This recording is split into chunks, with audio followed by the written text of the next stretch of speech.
पापा जी, नमस्कार बेटे। आज हमें 75 वर्ष होने जा रहे हैं अंग्रेजों से स्वतंत्र होने पर। क्या सही है कि हम स्वतंत्र हुए हैं? भाषा को देखा जाए तो आज हम अपनी भाषा छोड़कर अंग्रेजी में ही सारे काम कर रहे हैं और आज की पीढ़ी को तो अपनी मातृभाषा बोलने और लिखने का अभ्यास वैसे ही कम होता जा रहा है। सही है। सब कुछ उनके लिए अंग्रेजी में ही है। तो आइए जानते हैं भाषा की उपयोगिता के बारे में डॉक्टर हरि जोशी जी से, जिनने कवियों की रचनाएं भी विभिन्न भाषाओं में कंठस्थ हैं। तो पापा, आप भाषा की उपयोगिता पर अपने विचार व्यक्त कीजिए। बेटे, भाषा सबसे अधिक महत्वपूर्ण साधन है, माध्यम है जीवन जीने का।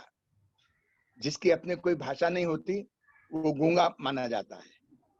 और मैत्रेयी गुप्त ने लिखा है, जिसको न निज भाषा तथा निज देश का अभिमान है, वह नर नहीं है, निरा पशु है और मृतक समान है। अपनी भाषा का ज्ञान होना पहली शर्त है। और इसी बात को फिर मराठी में भी बहुत अच्छे ढंग से कहा गया है। वो पंक्तियां भी बड़ी मार्मिक हैं कि माता तशी स्वभाषा सेवाया होय आपना उचित, किंब हुना माते होनी अधिक, हिची योग्यता असे खचित, दे जन्म मात्र माता, भाषा व्यवहार चालवी सकल, माते शिवाय जन्म ही जाए, न भाषा शिवाय एक पल। तो भाषा के सिवा तो आपका एक पल भी जा नहीं सकता। इसलिए भाषा जीवन के लिए, अभिव्यक्ति के लिए सबसे सशक्त, सबसे महत्वपूर्ण माध्यम होता है। और जो व्यक्ति अधिकाधिक भाषाएं जानता है, वो उन सब भाषाओं के मोती निकाल कर अपने कोश में रख लेता है। तुमको आश्चर्य होगा कि मुझे अंग्रेजी तो खैर मुझे पढ़ाना था, 40 साल तक पढ़ाता रहा अंग्रेजी माध्यम में। हिंदी में लिखता हूं, यहां तक कि मैंने सिंधी तक सीख ली थी। ऐसी परिस्थितियां बनी थी मेरी आर्थिक कि मुझे 18 वर्ष की उम्र में बैरागढ़ में नौकरी करनी पड़ी एक स्कूल में, और 2-3 साल में करता रहा। तो वहां पर मैंने सिंधी सीखी। और तुमने देखा होगा कई बार मैं सिंधियों के बीच में जब 1-2-4 वाक्य बोल जाता हूं तो उनको अच्छा लगता है। क्योंकि आप किसी भी देश में चले जाइए, किसी प्रदेश में चले जाइए, यदि आपने उनकी भाषा में थोड़ी सी बात कर ली तो उनको बड़ा अच्छा लगता है। इसलिए भाषा का बड़ा महत्व है। मुझे अमेरिका जाकर के भी कोई ऐसी दिक्कत नहीं होती, क्योंकि मैं अंग्रेजी में उतने तो नहीं जितना वो लोग कंफर्टेबल होते हैं, फिर भी मैं काम चलाऊ बहुत अच्छे ढंग से उनके साथ रह लेता हूँ। तो आपकी तो एक किताब भी आई हुई है हिंदी और अंग्रेजी की साथ में। तो मेरी ये किताब है बेटे HJ67, और ऐसी किताब बड़ी दुर्लभ है जिसमें एक पृष्ठ हिंदी का है, और वो यदि रिदम में कविता हिंदी में है तो रिदम में ही अंग्रेजी में है। ऐसी 67 कविताओं का एक संकलन मेरा आ चुका है, जिसका मैं उपयोग अमेरिका में करता रहता हूँ। तो आपको ये कविता संग्रह संकलन बनाने में किसी ने मदद की आपको, या आपने अपने आप से ही बनाया था? असल में मेरे लेखन का रहस्य यह है कि मैं जब एकांत में मॉर्निंग वॉक करता रहा तो मेरे दिमाग में कई विचार आते रहे, अभी भी आते हैं, और मैं उनको लिपिबद्ध कर देता हूँ। अब तो वो मेरे जीवन का एक अंग हो गया है कि यदि मैं ना लिखूं तो मुझे लगता है कि मेरा आज का दिन बेकार हो गया। उन दिनों में मॉर्निंग वॉक करता था तो प्रोफेसर प्रमोद बिहारी लाल, जो यहाँ पर बाद में MBM कॉलेज में प्रिंसिपल भी बन गए थे, वो अंग्रेजी के थे प्रोफेसर मूलतः। तो मैंने उनसे कहा कि प्रमोद जी, मुझे अमेरिका जाना है इस बार 6 महीने के लिए। तो बोले कि फिर मैंने कहा, मेरी कुछ कविताएं हैं जो अच्छी कविताएं हैं, जिन्हें मैं अच्छी समझता हूँ, उनका ट्रांसलेशन यदि मैं करके आपके सामने लाऊं तो आप उनमें करेक्शन कर देना। बोले हाँ, जरूर जरूर। तो मैंने बारी बारी से 67 कविताएं उनको दी, और उसमें से उन्होंने सब कविताओं में जो विशेष शब्द थे अंग्रेजी के, क्योंकि मेरे पास तो टेक्निकल भाषा थी अंग्रेजी की, लिटरेरी भाषा तो नहीं थी, उन्होंने वो लिटरेरी वर्ड्स डाले, और उसका परिणाम ये हुआ कि एक कविता पर तो मुझे अमेरिका में उन्होंने $350 का पुरस्कार भी घोषित किया, एडिटर्स चॉइस अवार्ड। उस कविता में इतने बढ़िया शब्दावली उन्होंने डाल दी कि, और रिदम थी, ऐसा भी नहीं दुकान रचना थी, किंतु वो रचना पे $350 का मुझे पुरस्कार घोषित किया गया। तो यानी मुझे अच्छा लगता है जब भी अमेरिका जाता हूं मैं, तो मुझे कभी कभी शाम को उनकी गोष्ठियों में चले गए और उनको भी अच्छा लगता है। यहाँ तक कि ऑस्टिन में टीवी में उन्होंने मुझसे इंटरव्यू लिया और फिर मेरी कविताएं हुई। 39 तो कवि अमेरिकन थे, मैं उसमें एकमात्र इंडियन कवि था। तो उन्होंने कहा कि हिंदी में कैसे कविता पढ़ते हैं, एक कविता आप हिंदी में भी पढ़ी है। तो एक कविता मैंने हिंदी में पढ़ी है और फिर उन्होंने मुझसे इंटरव्यू में पूछा, बोले कि आपके देश में खुश रहने के कौन कौन से कारण माध्यम है, साधन है। तो मैंने कहा भाई हमारे देश में तो 6 साधन है, आपके देश में 4 साधन है। वो कहने लगे बोलिए कौन से। मैंने कहा हमारे यहाँ पहला सुख निरोगी काया, ये तो आपके यहाँ पर भी है। दूसरा सुख कर्मे हो माया, पैसा भी आपके यहाँ पर है, हमारे यहाँ पर भी होना चाहिए। तीसरा सुख पुत्र आज्ञाकारी, जो आपके देश में थोड़ी कम है। और चौथा सुख कुलवंती नारी, वो भी आपके देश में नहीं है। पांचवा सुख समाज में सम्मान, वो आपके यहाँ है। और छठवां सुख देते हो दान, दान देने का भी एक सुख होता है। तो वो 6 में से आपके देश में 4 सुख हैं, हमारे देश में 6 सुख हैं। इसलिए हमारे यहाँ पर सुख का जो कॉन्सेप्ट है वो थोड़ा सा अलग है और इसलिए लोग प्रसन्न रहते हैं, कम पैसे में, कम सुविधाओं में भी खुश रह लेते हैं। उम्र को हराना है तो अपने शौक जिंदा रखिए, दोस्त चंद हो लेकिन चुनिंदा रखिए। क्योंकि मेरे भी मित्र आज परिचित तो हजारों हैं, किसी भी बड़े पुस्तकालय में आप चले जाएंगे तो मेरी किताबें आपको मिल जाएंगी, किंतु मेरे मित्र इन्हें गिने। और जैसे मैंने कहा भाई, थॉम वुडरफ मेरे ऑस्टिन के मित्र हैं जो कभी गोष्ठियां करते थे। डेरिन वॉरेन लॉस एंजल्स में मेरी मित्र हैं, डॉड्स म्यूजर हैं। यहाँ पर भी देश में बहुत सारे घनिष्ठ, दुष्यंत कुमार जी से लेकर के कई लोग मेरे घनिष्ठ मित्र हैं। पंत जी ने, डॉक्टर सुमन ने, इन सब ने मेरी किताबों पर भूमिकाएं लिखी। तो वो सब ठीक है, नरेंद्र कोहली और भी ये लोग सब मेरे अच्छे रहे, घनिष्ठ रहे। किंतु कुल मिलाकर ये है कि आपको कम मित्र रखें और वे थोड़े से सिलेक्टिव हों जो वास्तव में आपकी मदद करें। क्योंकि परिचितों की संख्या तो 1000 हो सकती है, किंतु इन्हें गिने मित्र जो हैं वो कम ही होते हैं। और उसमें मैं अपने एक विशेष मित्र का उल्लेख करना चाहूंगा, जिसके कारण मैं इन दिनों निश्चिंता पूर्वक लेखन कर रहा हूँ। वो जो मैंने बात कही है कि पहला सुख निरोगी काया, दूसरा सुख कर्मे हो माया, ऐसा मित्र बहुत दुर्लभ होता है। हम लोग साथ साथ पढ़ते थे और लगभग 30 वर्ष बाद उस मित्र को, यानी शिव प्रसाद बंसल को याद आया कि यार ये हरि जोशी की रचनाएं कभी कभी हम पढ़ते हैं, आजकल है कहाँ। और उसने इंजीनियरिंग कॉलेज में एक प्रोफेसर से पूछ लिया कि हरि जोशी है कहाँ। तो बोले वो तो हमारे कॉलेज में पढ़ाते हैं। बोले अरे, वो डिप्लोमा करके इंजीनियरिंग कॉलेज में पढ़ाता है, कहाँ रहता है वो। तो उन्होंने कहा कि वो न्यू सुभाष नगर में रहता है। अब वो मेरे घर पर आए और बोले यार तुम ऐसे मकान में रहते हो। उनका क्यों, ये मकान तो अच्छा है। अरे बोले तुम्हारे स्टेटस का मकान नहीं है ये। मैंने कहा फिर। बोले अच्छा मैं खोजता हूँ तुम्हारे लिए मकान। उस मित्र ने मेरे लिए एक मकान खोजा और मकान खोजकर उसने कहा कि पैसे कितने हैं तुम्हारे पास। मैंने कहा भैया कुल मिलाकर इतने पैसे हैं, मेरा काम चल रहा है, मैं कभी किसी से उधार लेता नहीं, कभी किसी से मांगता नहीं। बोले यार इस मकान की कीमत में तो 8 लाख रुपए कम है। मैंने कहा हाँ ये तो कम है। मैंने नहीं मांगे उससे, पर उसने खुद ने कहा, बोले अच्छा ये 8 लाख मैं देता हूँ। और बिना किसा लिखा पढ़ी के उसने मुझे 8 लाख रुपए दे दिए। और वो 8 लाख देने के बाद मैं प्रति माह उसको पैसे लौटाता रहा, क्योंकि मुझे पेंशन मिलती थी और एक अच्छे कॉलेज में एचओडी था, मैं विभागाध्यक्ष। तो मैं उससे प्रति माह ईमानदारी से उसके पूरे पैसे मैंने लौटा दिए। इसलिए हम लोगों की घनिष्ठता और अधिक प्रगाढ़ हो गई। मेरे साथ के डॉक्टर दास थे, हम लोग एक कमरे में बैठते थे। उनसे मैंने कहा कि मेरे दोस्त एसपी बंसल ने मुझे 8 लाख रुपए दिए साहब, आप कल्पना करेंगे।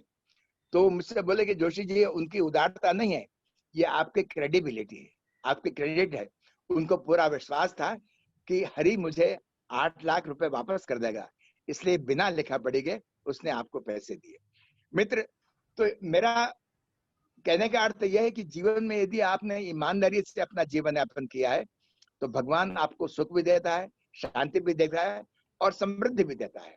तो मैं जो टाइट महसूस करता था उन दिनों हर दृष्टि से, अब वो टाइट रहने वाली स्थिति मेरी समाप्त हो गई है और मैं निश्चिंततापूर्वक 1-2 घंटे अपने लेखन के लिए दे लेता हूँ। ये एक मेरा आपको हरदा में जो शुद्ध हिंदी सिखाई जाती थी, जी अगर आप लोगों की, आप जो बताते हैं कि अगर हमारी त्रुटि होती थी उसमें, तो हमारे गुरुजी क्या प्रतिक्रिया होती थी?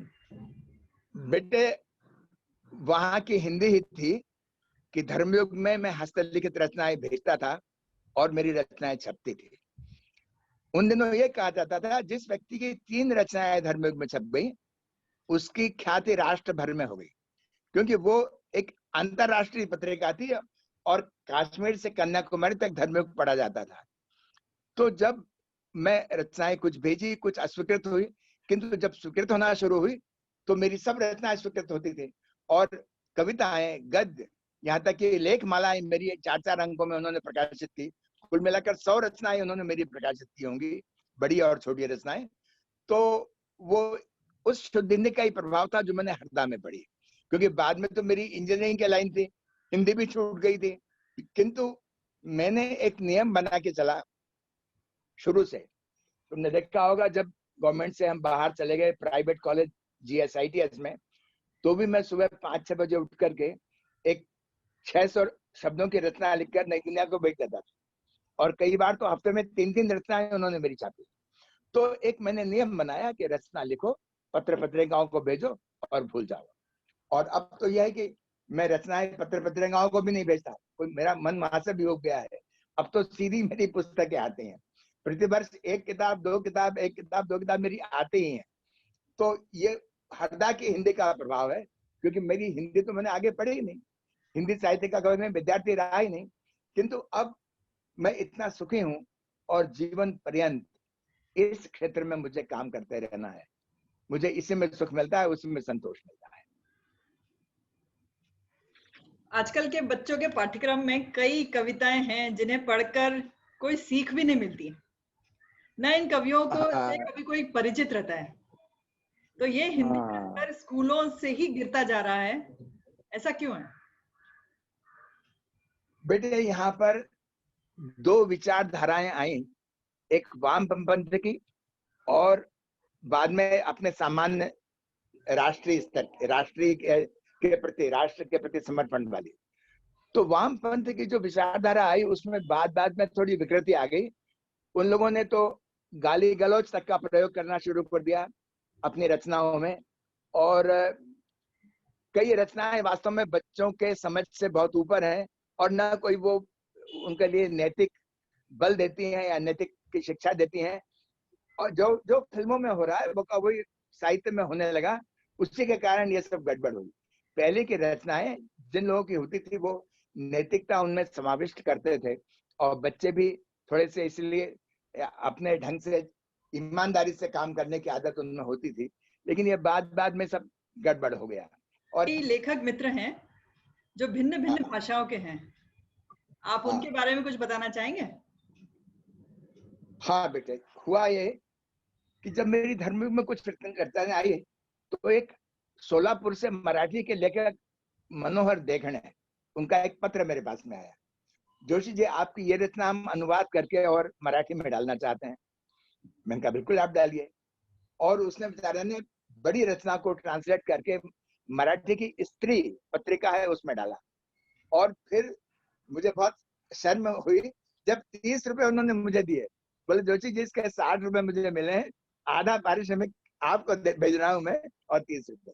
इसी प्रकार से तुमको मालूम होगा कि जब मैं बॉम्बे में था तो गुजराती समाचार के संपादकीय में मेरी एक रचना उन्होंने गुजराती में कोट की थी उसमें संपादकीय में। तो मेरी रचनाएं इस प्रकार से हिंदी, अंग्रेजी, गुजराती, मराठी इनमें भी कहीं कहीं बीच में आई हैं। यही नहीं है, हम लोग वो व्यास जी के यहाँ गए थे, उनकी पत्नी बोली कि आपकी एक रचना हम पाठ्यक्रम में पढ़ा रहे हैं, ऐनक है तो रौनक है, जिसकी मुझे कोई जानकारी नहीं थी, न कभी उन्होंने मुझे पैसा दिया। किंतु अभी 2-3 वर्ष पहले पूना से एक अलका साने या अलका रिसवुड, उनका एक टेलीफोन आया। बोले जोशी जी आपको 5,000 का चेक भेजना है। उनका भाई किस लिए भेजना है? बोले आपकी 2 लघु कथाएं हम अपने पाठ्यक्रम में पढ़ा रहे हैं। मैंने कहा चलिए बताइए कहाँ पढ़ा रहे हैं? तो उन्होंने वो मुझे बताई। बोले ये किताब है जिसमें आपकी 2 लघु कथाएं हमने ली हैं। उसमें पंत जी हैं, डॉक्टर धर्मवीर भारती हैं, बड़े बड़े लेखक कवि हैं, उनके बीच में मेरी 2 लघु कथाएं वहां पढ़ाई जा रही हैं। तो इसलिए मुझे अपने जीवन से संतोष इसी बात का है कि मैं लिख पढ़ रहा हूँ, और अब तो निरंतरता से इसलिए लिख रहा हूँ कि मेरे पास में बंसल का एक ऐसा वो संबल रहा है, उसने मुझे सचमुच में बड़ा सहयोग दिया, और मैं बेफिक्री से सुबह 1-2 घंटा आज भी मैंने काम किया। अभी दुष्यंत कुमार के 1 तारीख को आने वाला है मुझे उनकी जन्म तिथि, तो उस पर भी मुझे एक मैं पोस्ट डालूंगा दुष्यंत के ऊपर। और दुष्यंत को तो तुम जब उनकी डेथ हुई थी तो तुम अखबार उठा के लाई थी, और पापा जी अंकल जी का फोटो आया है आज। जब तुम्हारी उम्र 3 साल की थी, दुष्यंत जी की डेथ हुई है 75 में, तुम 72 में तुम्हारा जन्म हुआ, तो 31 दिसंबर 75 को उनकी डेथ हुई। और जब नवभारत मेरे यहाँ आया तो तुमने कहा कि अरे पापा जी अंकल जी का फोटो आया है। मैंने कहा भाई क्या आया है? तो देख के वो हो मेरी आंखों में आंसू आ गए कि अरे तो उनकी मृत्यु हो गई बेचारी। तो क्या है कि दुष्यंत जी से अपने घर आया करते थे, दुष्यंत जी कई बार आए, और वो हमेशा उज्जैन का नमकीन, उसकी मांग करते यार उज्जैन का नमकीन खिलाओ और फिर चाय पियेंगे, क्योंकि उनके ऑफिस से उनके घर के बीचों बीच मध्य बिंदु था अपना प्रोफेसर कॉलोनी वाला। तो मेरे ऐसे कई लोग, कई मित्रों से घनिष्ठता भी रही, किंतु ये तो वास्तव में उनमें ज्वाजल्यमान हीरे नक्षत्र रहे हैं जिनको काफी लंबे समय तक याद किया जाता। आपके बंसल अंकल का भी तो किस्से हैं कि आप कॉलेज के टाइम में आप उनको कविताएं सुनाते थे, फिर आप वो चाय पिलाते थे वो। हाँ, वो एक जगदीश मुदगल है मेरा दोस्त, वो जागीरदार रहा है और उसने मुझे बहुत उस मामले में सहायता की।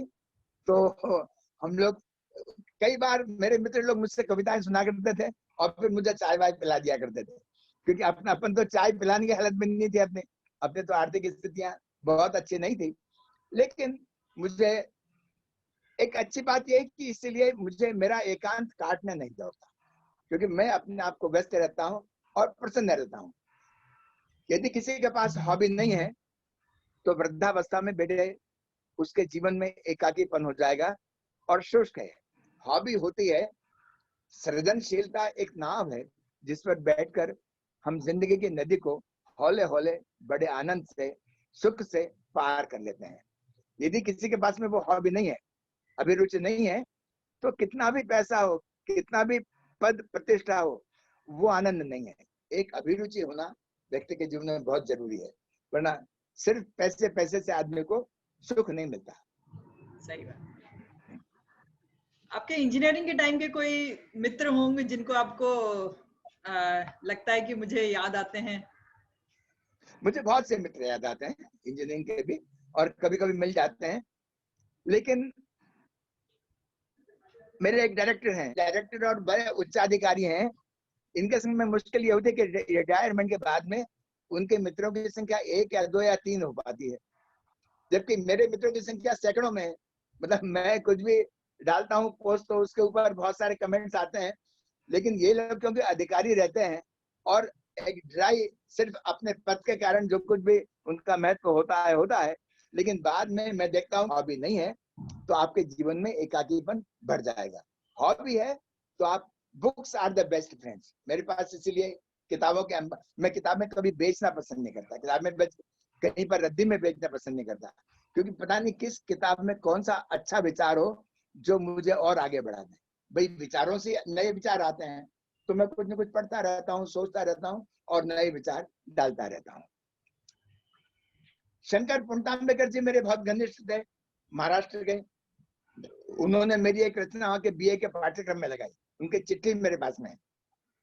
बोले मैंने आपके रचना के बीए के पाठ्यक्रम में लगाई, पर जोशी जी जिसने कभी जीवन में व्यंग्य नहीं लिखा, कभी व्यंग्य उसका छपा नहीं, वो एक क्योंकि संपादक था तो उसने अपनी रचना आपकी रचना को हटा के लगवा दी। मैंने कहा चलो ये भी ठीक हुआ। तो साहित्य में भी ये सब राजनीति चलती है। लेकिन हाँ, मेरे शरद जी से मेरे बहुत अच्छे संबंध है, चंद्रसेन बैराट से बहुत अच्छे संबंध है, सुरेश कांत मेरे अच्छे मित्र हैं दिल्ली में, पंत जी ने मेरी, दिनकर जी ने मेरी किताब पर थोड़े थोड़े शब्द लिखे थे। तो ऐसा मेरे पास मित्रों की कोई कमी नहीं है। लेकिन हाँ, वही है कि मित्र कुछ चुनिंदा रखिए और अपने शौक को जिंदा रखिए। यानी आप सबसे हर जगह तो मिल नहीं सकते, कभी कभी मिलते हैं, लेकिन मिलते हैं तो बड़े प्रेम से भी मिलते हैं। कहा कि कविता सुनाइए, तो ये HJ 67 में एक मेरी कविता है जो कि इंद्रप्रस्थ भारती दिल्ली एकेडमी की पत्रिका में छपी थी, और ये कविता हिंदी में भी है, अंग्रेजी में भी। अब मुझे भय नहीं रहा, न आग का, न पानी का, न आंधी तूफान का, क्योंकि मेरे पास ये कविताएं हैं। अब मुझे भय नहीं रहा, न आग का, न पानी का, न आंधी तूफान का, क्योंकि मेरे पास ये कविताएं हैं। मैं जब जब उदास होता हूँ, स्याही शोक बनकर उदासी शोक लेती हैं ये कविताएं, बांध लेती श्रृंखला सी, जकड़ लेती हैं सदा सी ये मेरी कविताएं। गीता कविता ही तो है जो सिखाती है जूझना, स्थित प्रज्ञ रहकर सत्य के हित में युद्ध को संघर्ष योग्य बूझना। अब मैं निराश नहीं, जीवन यात्रा की विश्वसनीय बलिष्ठ साथी ये मेरी कविताएं हैं। तो रचनाओं, आप यदि रचनाएं लिखते हैं, कविता लिखें, गद्य लिखें, कुछ भी लिखें, तो आपको एक संबल मिलता है कि आपने अपने कुछ विचार प्रकट किए। एक और बात है, लेखक के मित्र उसकी मृत्यु के बाद में भी बनते जाते हैं। तुलसीदास जी के करोड़ों मित्र बनते ही जाते हैं। लेखक के साथ में ये एक प्लस पॉइंट है कि यदि उसका काम है तो उसके लेखक उसकी मृत्यु के बाद में भी बनते जाते हैं, और लेखक के बच्चों को समाज में विशेष सम्मान प्राप्त होता है। क्योंकि दुनिया को मालूम है कि लेखक ने भ्रष्टाचार से पैसा नहीं कमाया, वो ईमानदारी से अपना जीवन यापन करता है।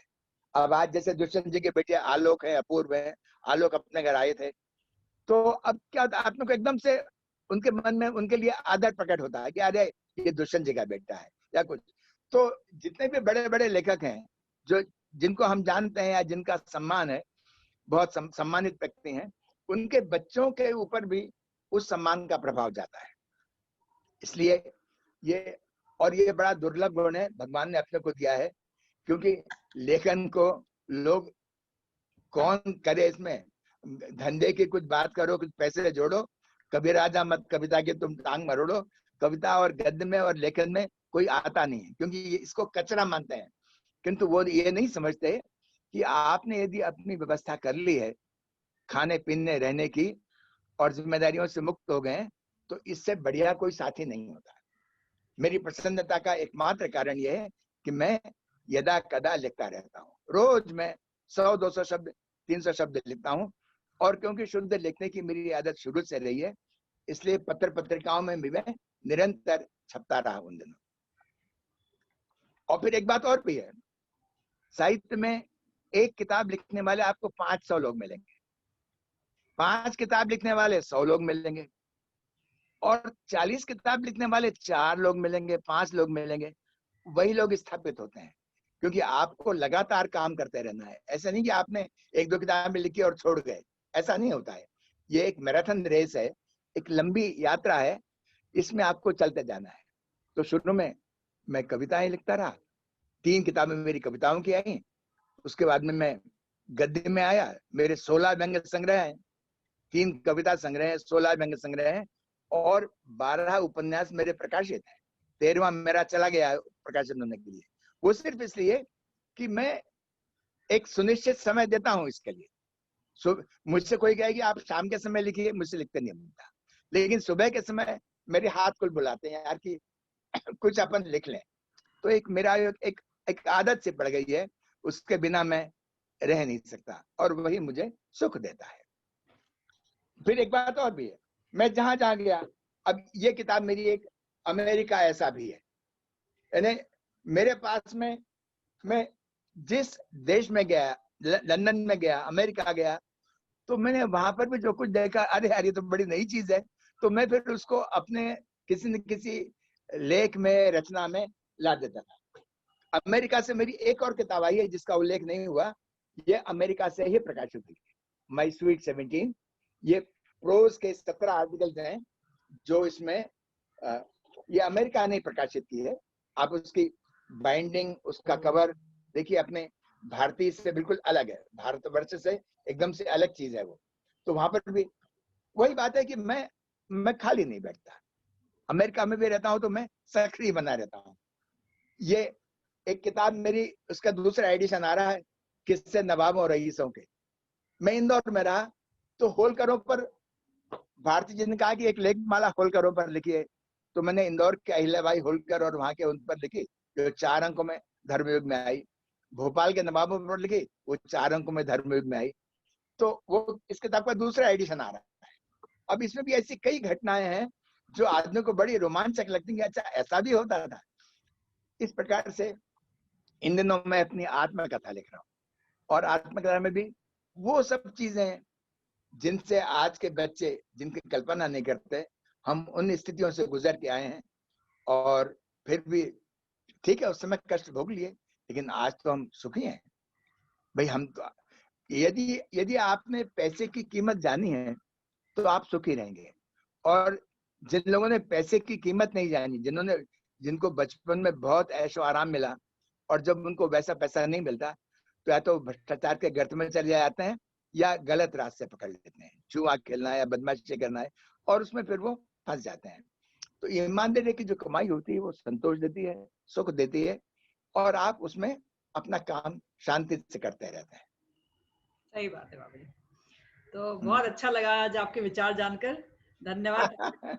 आज हम लोगों ने भाषा को मिश्रित कर दिया है। कोई एक शुद्ध भाषा का उपयोग हम लोग नहीं कर रहे हैं, तो पर ये सही भी है। हमको हिंदी का ज्ञान, अंग्रेजी का ज्ञान और अन्य भाषा जिसका भी हम उपयोग करते हैं उसका भी ज्ञान हमको प्राप्त होता है। तो अगर हम भाषा की दृष्टि से देखा जाए तो हम कितने साहित्य पढ़ लेते हैं। आज हिंदी का अलग है, अंग्रेजी का अलग है, या अन्य कोई जो मराठी या गुजराती जिसका भी हमको साहित्य का में रुचि होती है, हम उसमें पढ़ लेते हैं। तो एक ही भाषा को लेकर चलने से अच्छा है ज्यादा भाषाएं सीखें और उसमें अपनी राह बनाएं। तो मुझे लगता है हाँ, तो शुद्धता का एक अपना महत्व होता है। सही बात। और आजकल तो स्थिति इतनी खराब है कि कई पीएचडी या हिंदी के बड़े लेखक कभी कभी वो लिख देते हैं तो उसमें आपको बड़ा अच्छा नहीं लगता जब उनकी मात्राओं में अशुद्धियां होती हैं। लेकिन अब वो सब चल रहा है आजकल, क्योंकि अब हिंदी पर वैसा ध्यान नहीं दिया जा रहा है जैसा पहले होता था। लेकिन ठीक है, ये दौर भी गुजर जाएगा, शायद फिर से हिंदी लौट आए, ऐसी संभावनाएं हैं इस देश में। सही बात। नहीं, आज मोदी जी की वजह से हिंदी को एक अलग सम्मान मिला है। सही है, तो अब सब इसमें कोई शक नहीं। हिंदी बोल के अपने आप को सम्मान महसूस करते हैं कि हम हिंदी में बात कर रहे हैं, हिंदी में लिख रहे हैं, हिंदी में पढ़ रहे हैं। हाँ, तो अब की बार ट्रम्प सरकार, वो अमेरिका में उन्होंने नारा दिया, अब की बार ट्रम्प सरकार। यानी वहां पर भी, वहां मैं खुद जब ऑस्टिन में गया कवि गोष्ठियों में, तो 1-2 लोग नमस्ते करके मुझे संबोधित करते थे। फिर मैंने डेरिन को समझाया, उनके भी नमस्ते थोड़ा नीचा शब्द है, आप यदि नमस्कार कहोगे तो ज्यादा अच्छा है। तो उसने मुझसे सीखा शब्द नमस्कार, तो अब जब भी कभी वो नमस्कार बोलता है। तो क्या है कि उनको भी हिंदी भाषा सीखने का शौक है, क्योंकि वो कभी सोचते हैं भाई हिंदुस्तान एक बड़ा नए तरह का देश तो है। और कई बार उसने कहा कि मैं हिंदुस्तान आना चाहती हूँ, लेकिन अब यहाँ पर आने के लिए आपको यहाँ की भाषा से थोड़ा संपर्क तो होना पड़ेगा। और ये मुझे नहीं कोरोना मालूम, ने देखो। और ये कोरोना ने तो नमस्कार करना सिखा दिया लोगों को। पहले सिर्फ बोलते थे, हाँ, ये बात आजकल नमस्कार करते ये हैं। सही, बिल्कुल तो जो भी आती है विपदा वो अच्छे के लिए ही आती है, ये सोच के हमको आगे बढ़ जाना चाहिए कि भाई कुछ सिखा के जा रही है हमको। हाँ, बिल्कुल सच। तो चलिए पापा जी, तो धन्यवाद।